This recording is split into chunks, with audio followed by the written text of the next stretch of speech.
근로소득, 사업소득, 임대나 이자 같은 기타 소득, 예금이나 보험과 같은 재산 모두 대표적인 결혼비자 소득요건을 입증하는 방법들입니다. 오늘은요, 결혼이민비자 F6 비자에서 일반적으로 가장 많이 불어대는 사유인 바로 소득요건을 입증하는 방법에 대해 정리해 드릴 건데요. 최근 저희 사무소에서는요, 소득요건 입증이 쉽지 않았던 폴란드 국제 커플 2건을 허가받은 사례가 있었습니다. 자칫하면은요, 소득요건의 입증 부족으로 인해서 불어댈 수도 있었던 상황이었는데요. 심사 기준에 맞는 방법으로 입증 자료를 준비하면서 최종적으로는 허가를 받을 수 있었습니다. 영상 마지막에는요, 이 사례를 바탕으로 초청하는 한국인의 소득으로는 부족한 경우에 할 수 있는 방법까지 알려드릴 거니까요. 오늘 영상 끝까지 보시면 내 경우에는 이런 것들을 준비하면 되는구나 하고 머릿속에 딱 정리가 되실 겁니다. 국제 결혼을 하시는 분들이 외국인 배우자의 결혼 비자를 준비하실 때 대부분은 인터넷에서 정보를 얻으실 겁니다. 그러나 이 결혼 비자는요, 개인별로 상황이 모두 다 다르기 때문에 공식적인 심사 기관의 기준을 먼저 확인하는 것이 중요합니다. 그래서 오늘은 F6 결혼 비자의 소득 요건 심사 기준을 바탕으로 해서요, 개인의 상황에 맞는 입증 방법을 정리해서 알려드리도록 하겠습니다. 참고로 저는요, 9년째 국제 결혼 F6 비자를 전문적으로 진행하고 있는 행정사이고요. 그동안 수많은 결혼 비자 사례를 진행하면서 실제로 허가를 받았던 방법들이 궁금하시다면은 고정 댓글을 통해서 먼저 확인해 보실 수 있겠습니다.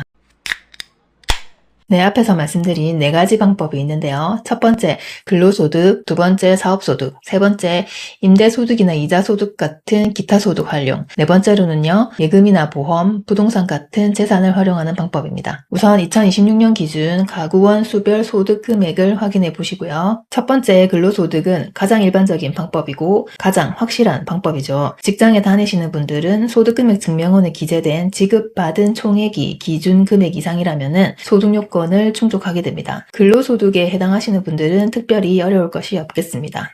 두 번째로 사업소득으로 입증하시는 분들도 아주 많이 계시는데요.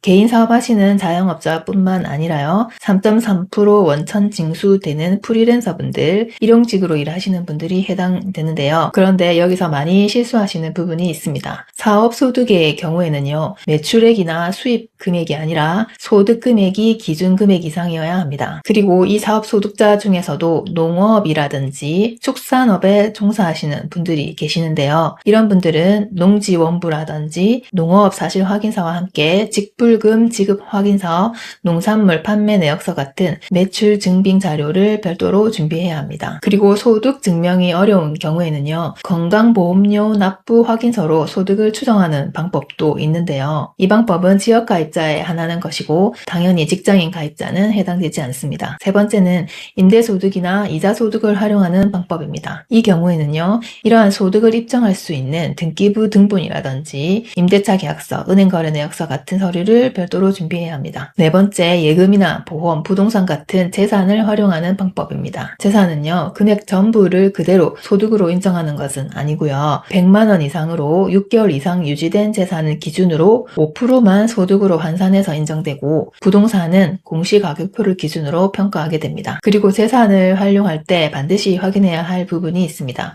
바로 부채인데요. 재산에서 부채를 차감한 금액을 기준으로 5%만 소득으로 인정된다는 점 주의하시고요. 마지막으로 이 방법들을 모두 다 확인해 봤는데도 본인의 소득만으로는 요건을 충족하기 어렵다 하시는 분들이 계시는데요.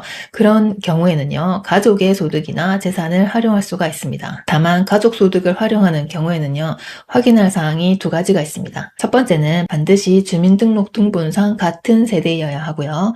그리고 두 번째는 직계 가족이어야 합니다. 그러니까 무슨 의미냐면요, 직계 가족이라 하면 조부모, 부모, 배우자, 그리고 자녀가 해당됩니다. 그러니까 형제, 자매는 직계 가족이 아니기 때문에 보충할 수 없습니다.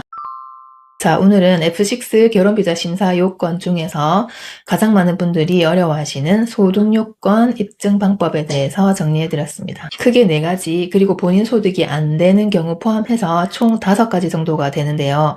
실무에서는요, 같은 소득요건이라도 직업이 다르고 재산 상황이 다 다르고 가족관계가 다 다르기 때문에요, 소득이 발생하는 형태에 따라서 준비 방법이 모두 달라집니다. 그래서 저는요, 기준과 취지를 먼저 먼저 이해하는 것이 중요하다고 생각합니다. 원칙을 이해하고 준비를 하면은 예상치 못한 상황이 생기더라도 보완할 수 있는 방향을 찾을 수가 있고 또 불필요한 스트레스도 훨씬 줄일 수 있기 때문입니다. 오늘 영상이 결혼 비자를 직접 준비하고 계신 분들에게 도움이 되었으면 좋겠고요. 만약 혼자 준비하기에는 시간이 부족하다거나 불안한 부분이 있다 하시는 분들이라면 전문가의 도움을 받는 것도 좋은 방법이라고 생각합니다. 저희 사무소에서는요, 의뢰하시는 분들과 계속 소통하면서 현재 상황에서 가장 적합한 방향을 잡아드리는 부분을 중요하게 생각하고 있습니다. 고정 댓글에 9년간 진행해온 결혼비자 성공 사례를 정리해 두었으니까요. 지금 바로 확인해 보실 수 있습니다. 구독과 좋아요도 부탁드리고 다음에도 도움이 되는 정보를 전해드리겠습니다. 감사합니다.